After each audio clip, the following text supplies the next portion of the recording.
The building blocks of the world, from salt to snowflakes. Crystals are everywhere.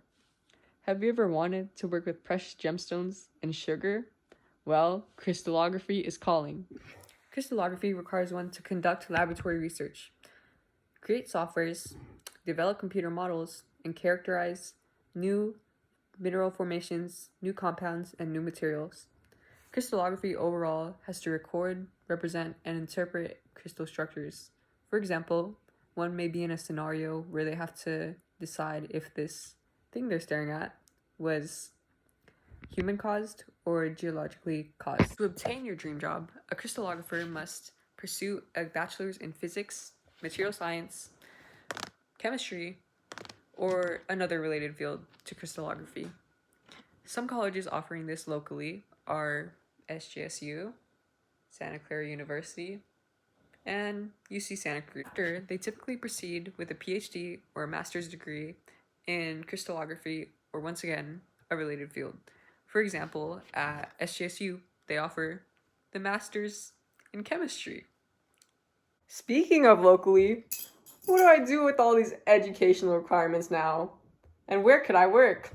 Well, the Stanford Linear Acceleration Center National Laboratory, SLAC for short, is 1 hour and 30 minutes away in Menlo Park, California. But why so far? Well, it's one of 3 national accelerator laboratories in the US. What does the SLAC do exactly, you ask? SLAC National Accelerator Laboratory does research to improve and explain the universe. They offer a variety of jobs ranging from photon science to physics to chemistry to biological sciences and back to crystallography. They're offering the Science and Engineering Associate job at the SLAC National Laboratory, where you get the opportunity to apply your years of crystallography knowledge.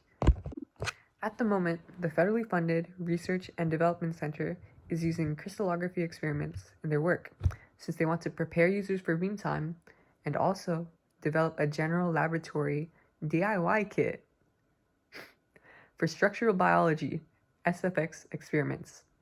Speaking of which, we use different laboratory techniques and laboratory instruments in crystallography, such as mass spectrometry. Mass spectrometry is a laboratory technique where a sample is put into the mass spectrometer,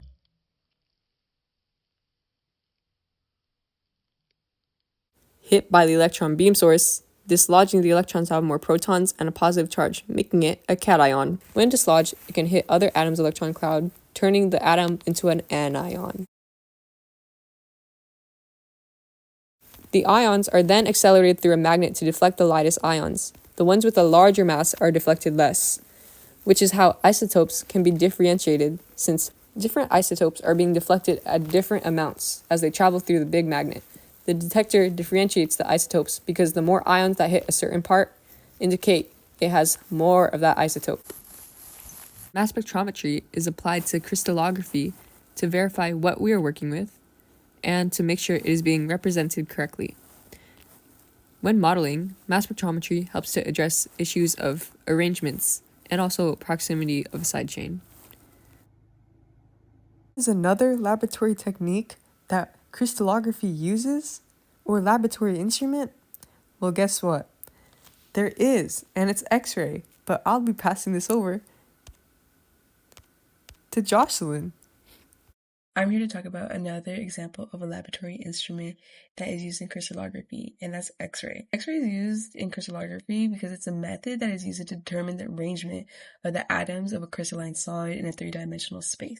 With this tool, diffraction can occur once light enters the obstacle, making the waves of light either bend around in the obstacle or travel through the slits. This technique uses the interatomic spacing of most crystalline solids by employing them to be a gradient for the X-ray light. The diffraction pattern is recorded using a detector. This data provides information about the arrangement of the atoms within the crystallattice. The way the data is collected for this is that the X-rays are directed at a crystal, and as they interact with the atoms, they will scatter around in different directions The scattering will create like a diffraction pattern, which is a unique arrangement of spots or rings.